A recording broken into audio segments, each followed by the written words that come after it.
ভিডিওতে 3 ধরনের মাইক্রোফোনের রিভিউ দেওয়া হয়েছে, সুতরাং রিভিউটির সাউন্ড কোয়ালিটি এবং সেন্সিটিভিটি বুঝতে হলে হেডফোন কিংবা ইয়ারফোন ব্যবহার করতে পারেন। আসসালামু আলাইকুম ভিউয়ার্স, আশা করি আপনারা সকলেই খুব ভালো আছেন।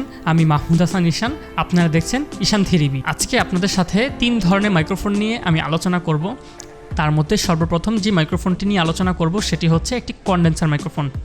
কন্ডেন্সার মাইক্রোফোন দিয়ে সচরাচর গান গাওয়া হয়, ভয়েস ওভার দেওয়া হয় এবং ব্রডকাস্ট করা হয়। আপনারা চাইলে অন্যান্য প্রাসঙ্গিক কাজও সেরে নিতে পারেন এই মাইক্রোফোনটি দিয়ে। এখন আপনারা আমাকে যে মাইক্রোফোনটিতে শুনতে পাচ্ছেন এটি একটি কন্ডেন্সার মাইক্রোফোন। কন্ডেন্সার মাইক্রোফোন সম্পর্কে সম্পূর্ণ একটি রিভিউ আমার এই চ্যানেলে অলরেডি পাবলিশ করা হয়ে গিয়েছে। আপনারা চাইলে আই বাটনে ক্লিক করে সেই ভিডিওটি দেখে নিতে পারেন, অথবা ভিডিওর ডেসক্রিপশনে লিঙ্ক দেওয়া রয়েছে, আপনারা চাইলে সেখান থেকে ভিডিওটি দেখে নিতে পারেন। তো আশা করি বুঝতে পারছেন এই কন্ডেন্সার মাইক্রোফোনের সাউন্ড কোয়ালিটি কেমন হতে পারে, এবং আপনারা সেই ভিডিওটি দেখলে সম্পূর্ণ একটি ধারণা পেয়ে যাবেন এই কন্ডেন্সার মাইক্রোফোন সম্পর্কে। এখন এখানে একটি উইন্ডশিল্ড লাগানো রয়েছে। আমি যদি উইন্ডশিল্ডটি খুলে ফেলি তাহলে বুঝতে পারবেন এটির সাউন্ড কোয়ালিটি এবং এটির সেন্সিটিভিটি কেমন। এখন আপনারা আমাকে শুনতে পাচ্ছেন একটি কন্ডেন্সার মাইক্রোফোন থেকে, এবং এখানে কোনো উইন্ডশিল্ড লাগানো হয়নি। এটি একটি উইন্ডশিল্ড দেখতে পাচ্ছেন। এটির কাজ হচ্ছে আশেপাশের ছোটোখাটো নয়েজগুলোকে দূর করে দেওয়া, যেমন ফ্যানের সাউন্ড, এসির সাউন্ড এবং কম্পিউটারের ভিতরে যে ফ্যানটি ঘুরে সেই ফ্যানের সাউন্ড।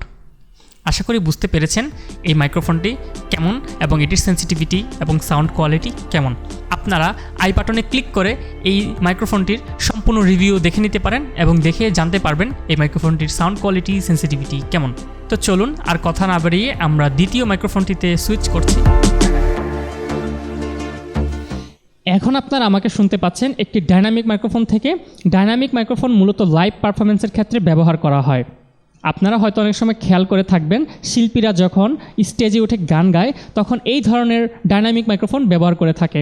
এই মাইক্রোফোনটির বিশেষত্ব হচ্ছে এই মাইক্রোফোনটির সামনে যে সাবজেক্ট থাকবে, ট্যালেন্ট থাকবে, সেই ট্যালেন্টের সাউন্ড এই মাইক্রোফোন ক্যাপচার করবে।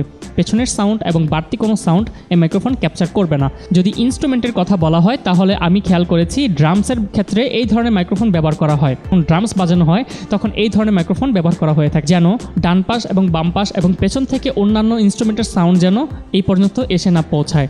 তো এই মাইক্রোফোনটি সম্পর্কে হয়তো একটি ধারণা পেয়ে গেছেন। এখন যদি আমি কথা বলতে বলতে ডান পাশে সরে যাই তাহলে হয়তো বুঝতে পারবেন যে মাইক্রোফোনটি কেমন সাউন্ড ক্যাপচার করে, এবং আমি যদি কথা বলতে বলতে যদি একটু বাম পাশে সরে যাই তাহলে হয়তো বুঝতে পারবেন এই মাইক্রোফোনটি কেমন সাউন্ড ক্যাপচার করে, এবং পেছন থেকে এই মাইক্রোফোনটি সাউন্ড ক্যাপচার করে না বললেই চলে।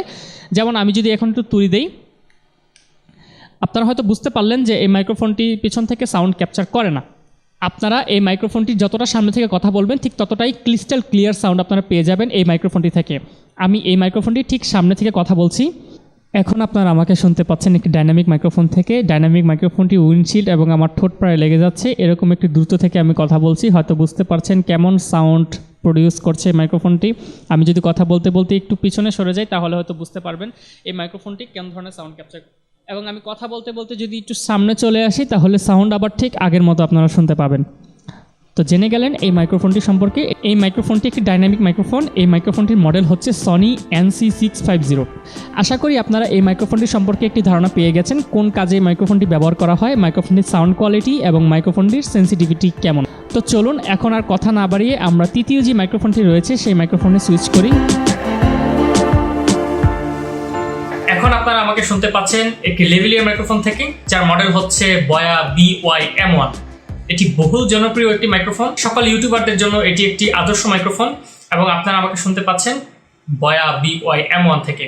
আমি যদি একটু বাম পাশে সরে যাই কথা বলতে বলতে তাহলে হয়তো বুঝতে পারবেন এই মাইক্রোফোনটি কেমন সাউন্ড ক্যাপচার করে, এবং আমি যদি কথা বলতে বলতে ডান পাশে সরে যাই তাহলে হয়তো বুঝতে পারবেন কেমন সাউন্ড ক্যাপচার করে।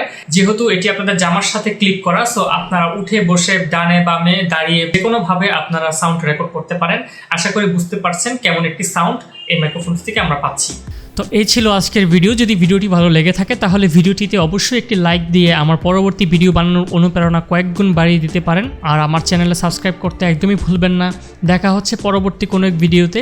সেই পর্যন্ত সকলে ভালো থাকুন, সুস্থ থাকুন এবং দেখতে থাকুন Eashan3B। ধন্যবাদ সবাইকে।